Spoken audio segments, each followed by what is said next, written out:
వర్షం పడడం బట్టి మా పిల్లలకి హాలిడే ఇచ్చారని చెప్పాను కదా. సో బయట ఇంటి ముందరైతే ఫుల్గా నీళ్ళు ఉన్నాయండి. మా ఓడు చూడండి ఏమంటున్నాడు. ఏం చేస్తావు? స్విమ్మింగ్ ఎట్లా చేస్తావు? స్విమ్మింగ్ పూల్ అది అనమాట. మా ఓడికి నీళ్ళు కనిపిస్తే వారు ఇంక స్విమ్మింగ్ పూల్ అని ఆట ఆడతారు. సో నేను కరివేపాకు తెచ్చుకుందామని అక్కడికి వెళ్తూ ఉన్నాను, వేరే బ్లాక్ దగ్గరికి. అక్కడ చూసారా పిల్లోడు మురికి నీళ్ళండి, అదే బుడద నీళ్ళు ఉంటాయి కదా, దాంట్లో వాడైతే మస్తుగా ఎంజాయ్ చేస్తున్నాడు. సో ఇది వచ్చేసి మా ఫ్రెండ్ వాళ్ళ ఇంటి దగ్గర అండి ఈ కరివేపాకు చెట్టు ఉందనమాట.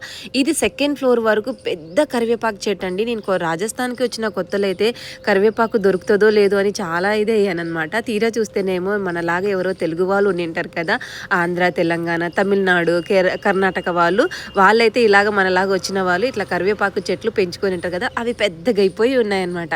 సో అలాగా మనలాగా ఎవరైతే కొత్తగా వస్తుంటారో కరివేపాకు చెట్టు ప్రతి చోట రాజస్థాన్లో కొదవలేదండి.